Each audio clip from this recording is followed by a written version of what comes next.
برادران اسلام، السلام علیکم ورحمۃ اللہ وبرکاتہ۔ آپ تمامی حضرات سے گزارش کی جاتی ہے کہ خود بھی قرآن کریم کی تلاوت، ترجمہ اور تفسیر سماعت کیجیے، اپنے عزیز و اقارب اور رشتہ دار کو بھی شیئر کیجیے تاکہ آپ اس کے ذریعے صدقہ جاریہ کے مستحق ہو جائیں۔ اعوذ باللہ من الشیطان الرجیم، بسم اللہ الرحمن الرحیم۔ قد سمع اللہ قول التی تجادلک فی زوجہا وتشتکی الی اللہ واللہ یسمع تحاورکما ان اللہ سمیع بصیر۔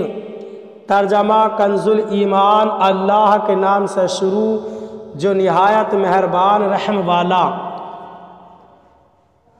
بے شک اللہ نے سنی اس کی بات جو تم سے اپنے شوہر کے معاملے میں بحث کرتی ہے اور اللہ سے شکایت کرتی ہے، اور اللہ تم دونوں کی گفتگو سن رہا ہے، بے شک اللہ سنتا دیکھتا ہے۔ ترجمہ کنز العرفان۔ بے شک اللہ تعالیٰ نے اس عورت کی بات سن لی جو اپنے شوہر کے معاملے میں آپ سے بحث کر رہی ہے اور اللہ کی بارگاہ میں شکایت کرتی ہے، اور اللہ تم دونوں کی گفتگو سن رہا ہے، بے شک اللہ خوب سننے والا، خوب دیکھنے والا ہے۔ قد سمع اللہ قول التی تجادلک فی زوجہا۔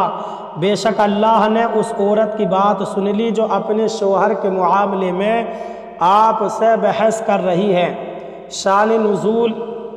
حضرت اوس بن صامت رضی اللہ تعالی عنہ نے کسی بات پر اپنی زوجہ حضرت خولہ بنت ثعلبہ رضی اللہ تعالی عنہا سے کہا، تو مجھ پر میری ماں کی پشت کی مثل ہے۔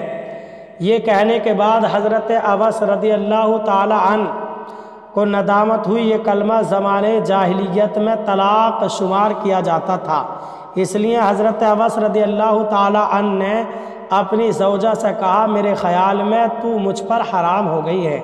حضرت خولہ رضی اللہ تعالی عنہا نے سرکار دو عالم صلی اللہ علیہ وسلم کی خدمت میں حاضر ہو کر تمام واقعات ذکر کیے اور عرض کیا، میرا مال ختم ہو چکا، ماں باپ وفات پا گئے، عمر زیادہ ہو گئی اور بچے چھوٹے چھوٹے ہیں، اگر انہیں ان کے باپ کے پاس چھوڑوں تو ہلاک ہو جائیں گے اور اپنے ساتھ رکھوں تو بھوکے مر جائیں گے۔ اب ایسی کیا صورت ہے کہ میرے اور میرے شوہر کے درمیان جدائی نہ ہو؟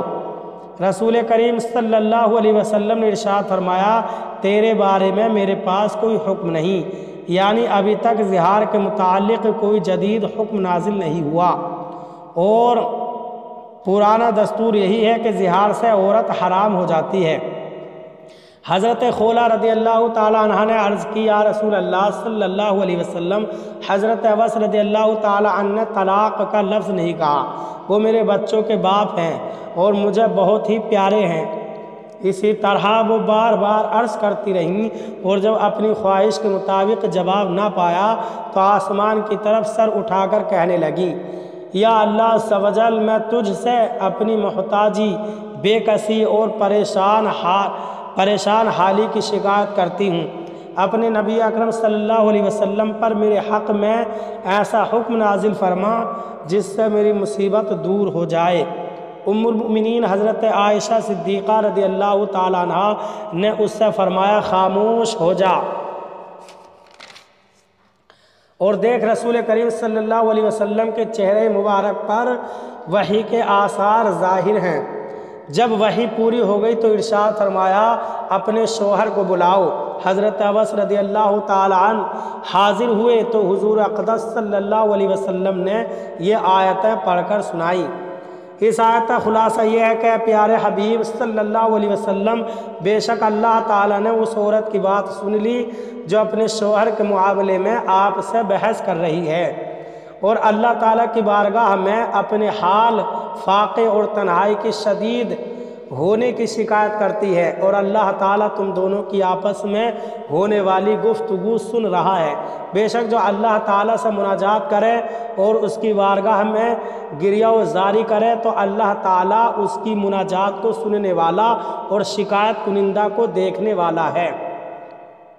نوٹ: خیال رہے کہ حضرت خولہ بنت ثعلبہ رضی اللہ تعالی عنہ کا سرکار دو عالم صلی اللہ علیہ وسلم سے بحث و تکرار کرنا مخالفت یا مقابلے کی وجہ سے نہیں تھا، بلکہ کرم طلب کرنے کے لیے تھا اور اس سے اپنے دکھ درد کا اظہار مقصود تھا۔ اور حضور اکرم صلی اللہ علیہ وسلم کی امت چونکہ آپ کی باندھی غلام ہے، اس لیے کرم طلب کرنے کے لیے آپ سے عرض و معروض کر سکتے ہیں۔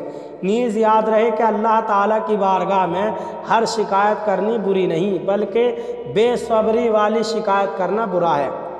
حضرت خولہ بنت ثعلبہ رضی اللہ تعالی عنہ کو حاصل ہونے والی اس خصوصیت کی وجہ سے صحابہ اکرام رضی اللہ تعالیٰ عنہم آپ رضی اللہ تعالیٰ عنہ کا بہت احترام کیا کرتے تھے۔ چنانچہ حضرت عمر فاروق اعظم رضی اللہ تعالیٰ عنہ اپنے دور خلافت میں ایک بار حضرت خولہ بنت ثعلبہ رضی اللہ تعالیٰ عنہ کے پاس سے گزرے۔ اس وقت آپ رضی اللہ تعالیٰ عنہ دراز گوش پر سوار تھے اور لوگوں کا ایک ہجوم ساتھ تھا۔ حضرت خولہ بنت ثعلبہ رضی اللہ تعالیٰ عنہ نے ان کو روک لیا اور نصیحت کرتے ہوئے کہا، اے عمر رضی اللہ تعالیٰ عنہ، وہ دن تجھے یاد ہے جب تمہیں عمیر کہا جاتا تھا، پھر عمر کہا جانے لگا اور اب تمہیں لوگ امیر المؤمنین کہنے لگے ہیں۔ تو اے عمر رضی اللہ تعالیٰ عنہ، اللہ تعالیٰ سے ڈرتے رہا کرو۔ جو شخص موت پر یقین رکھتا ہے اسے اندیشہ رہتا ہے کوئی ضروری چیز رہ نہ جائے، اور جسے حساب کا یقین ہوتا ہے وہ عذاب سے ڈرتا ہے۔ حضرت عمر فاروق اعظم رضی اللہ تعالیٰ عنہ کھڑے ہو کر ان کی نصیحت کو سنتے رہے، اور جب کافی وقت گزر گیا تو لوگوں نے عرض کی، اے امیر المؤمنین، اس بڑھیا کے لیے آپ اتنی دیر کھڑے رہیں گے؟ آپ رضی اللہ تعالیٰ عنہ نے فرمایا، خدا کی قسم اگر یہ مجھے صبح سے شام تک روک کر رکھے تو میں کھڑا رہوں گا اور صرف نماز کے وقت میں رخصت لوں گا۔ کیا تم جانتے نہیں کہ یہ بوڑھی خاتون کون ہے؟ یہ حضرت خولہ بنت ثعلبہ رضی اللہ تعالیٰ عنہ ہیں، جس کی فریاد کو اللہ تعالیٰ نے 7 آسمانوں کے اوپر سنا۔ کیا یہ ہو سکتا ہے کہ رب العالمین تو اس کی بات سنیں اور عمر رضی اللہ تعالیٰ عنہ نہ سنیں؟ اللہ ہمیں عمل کی توفیق عطا فرمائے۔